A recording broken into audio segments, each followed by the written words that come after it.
Okay, so I'm going to take my dilutions journal and actually apply these onto here like that and see what happens, because I don't want to use any of that gorgeous pigment at all.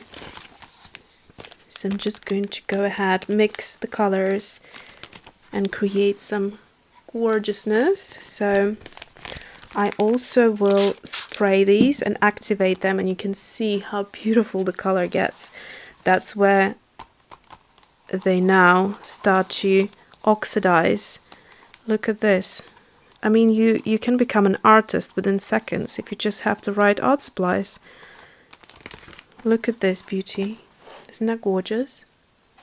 So here is a dry and here is that, and to be honest with you, I prefer this. I'm going to go ahead with the water on top of that, of what I already have created, and just get it going like so.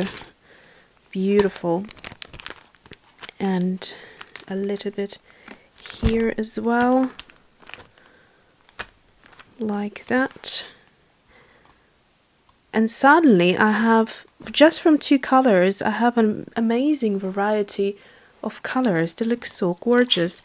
And now what I'm going to do is I'm going to use, that's it, a few drops on there and see what happens next.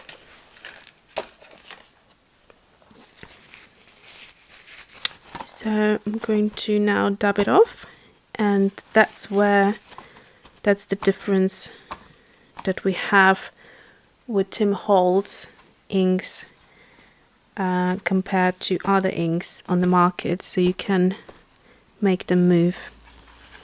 So that's just beautiful, a beautiful array of colors that I was able to get here just from that. In fact, I don't like this corner. I want it to be a little bit more loosely based, so I'm just going to go ahead and do that now. So I'm going to add a little bit more of this cracked pistachio. They become gorgeously colored when you add water, so just keep that in mind. Oh yes, look at this beauty. Ah, I hope they're not staining. No, so far so good. And then I will probably, let's see, got this little bit here left, and I'm just going to touch it there like that.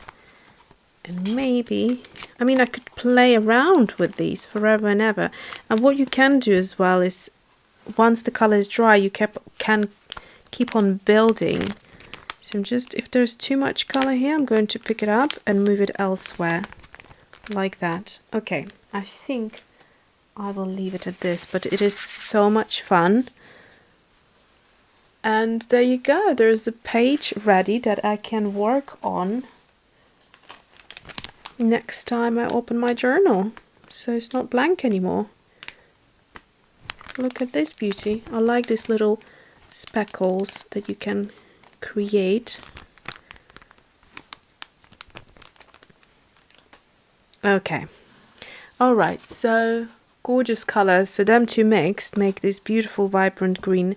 All right, so I would really recommend this Stamp Perfect stamp positioning tool if you are into this sort of stuff, because you can see sometimes the stamps won't cooperate with you. So if you would use an ink block, it just sometimes does not work for whatever reason, but you can still get a pretty good stamped image no matter what with one of those tools. And I will leave a link down below for you if you're interested. I actually got mine a few years ago. This is when I was kind of dipping my toes into the crafting world, and I was scared. Like I was scared to start doing something, but I knew that I needed this tool and that tool, so I was buying things and keeping them, and now you know, I'm finally ready. So I'm so happy I got this one. And it feels really nice the way it's designed. Like I said, I like the color of it. So it's really neat. The only thing is you have to keep it within this size, which is so 7.5 by I think 5.5 is the size that is sort of typically the card size that you would do. Anything bigger, you know, you are not able to do it. But I think Tim Holtz, I will leave a link below, he came out with one that is quite big and you have less of a restriction to stamp. Okay, so here is the thing. If you're interested, I will quickly show you, just as a comparison, these Distress inks that I have here from the box. So these are the 8 colors. Sorry, these are the 12 colors, and you can see they're very bright, very beautiful. And the best way I could compare the Distress inks to the Distress Oxides is that they seem to be vibrant and transparent, whereas the Distress Oxides are also very pigmented. However, they're more opaque and chalky kind of looking, which is not a bad thing at all in this case.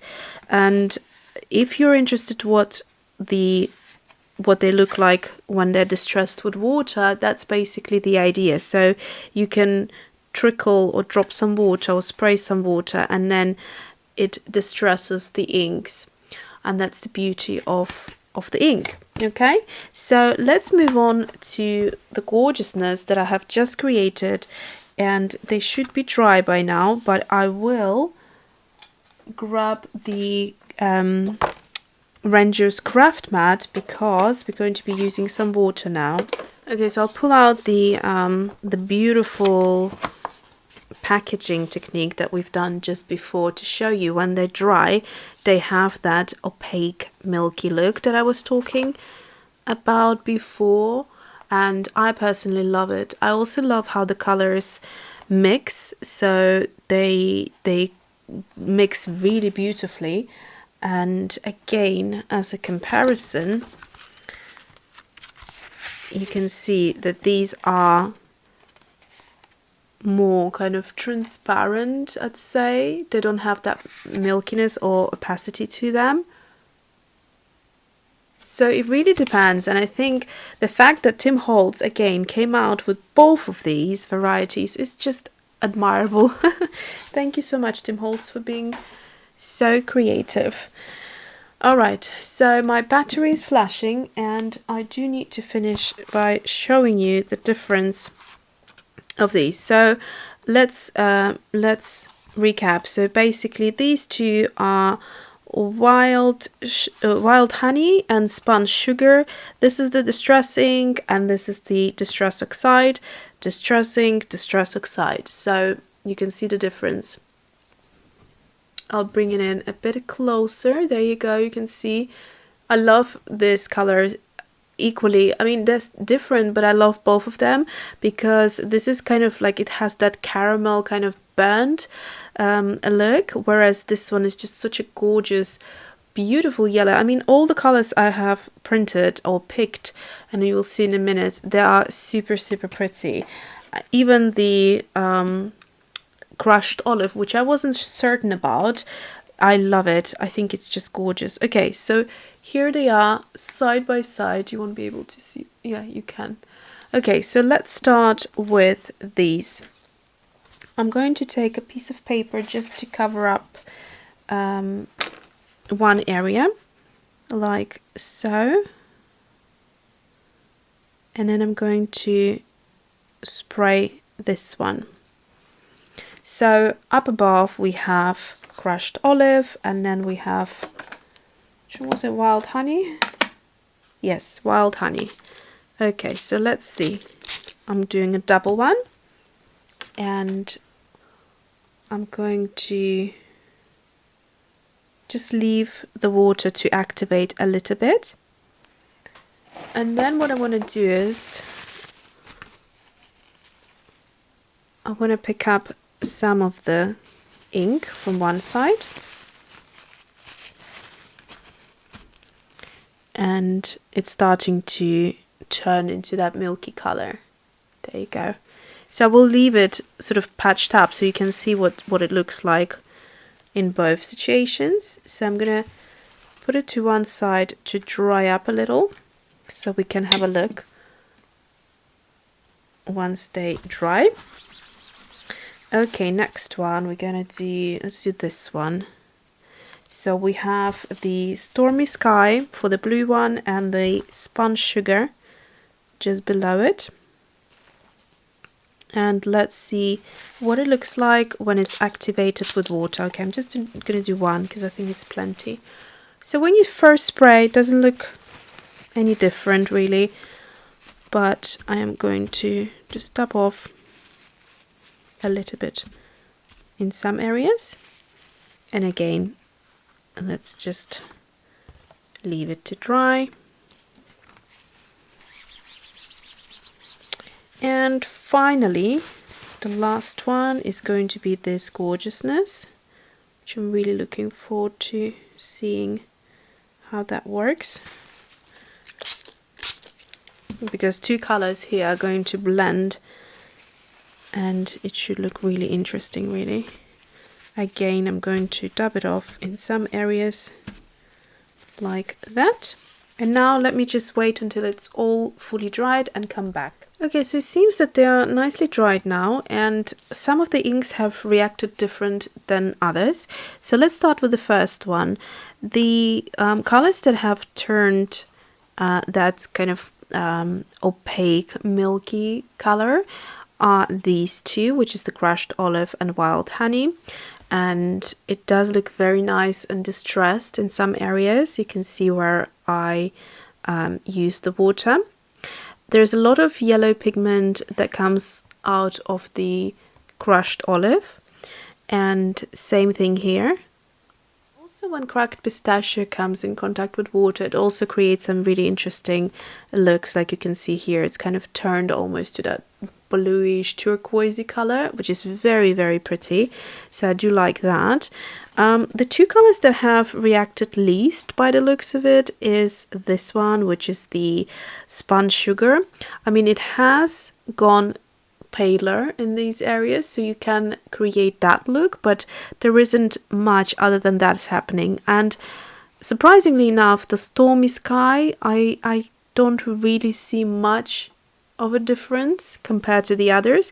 So what I'm going to do is I'm going to go ahead and do a second application of water, and this time I'm just going to drip it rather than spray, and I'm going to hopefully just leave it like that to saturate. Maybe I have dabbed it off too soon, and after this is dry, then we're going to go and have a look at it again, whether it just didn't have much water there or whether it's just the look of the ink. Okay, so I left the second application of water sit on the ink for a good few minutes, and on the Spun Sugar it actually has come through a little bit better. You can see that I was then able to lift the pigment with the tissue paper, and that made it look quite interesting, but the actual ink doesn't seem to be moving as much as, for example, crushed olive. As you can see here, the pigment just went everywhere. And then when it comes to the Stormy Sky, I feel that it still hasn't really reacted that much. You can see very faint areas of the pigment going a little bit more milky compared to this image, but it is the least reacting one.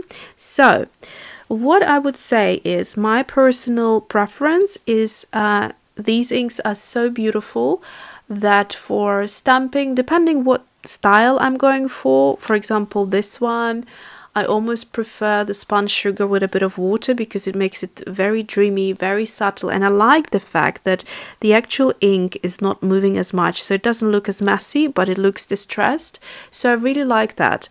But for the rest of the inks, I think I prefer the Distress Oxides without the water for stamping, purely because it looks a little bit more crisper and I love the colors that they come in. However, if I want to play with the Distress Oxides in the sense of, you know, art journaling and do this sort of thing, then I think with water they look absolutely stunning, and it's a must, because without water it's not as interesting. It's still pretty, but not as interesting. When I started applying water and creating these lovely turquoisey, opaque, milky ink, then, you know, that's when it really excites me. So you have a big variety with these. Distress Oxide is probably a best summary I could give you. So I'm really happy about them. I think I might fussy cut some of these flowers and use them in some sort of project, or I could just use it as a page and add it to a journal like that, and I will see what I will do. But I had loads of fun with these, and I hope you could see from my demo that you can do loads of things with these inks. Alright then, thanks for watching and see you soon.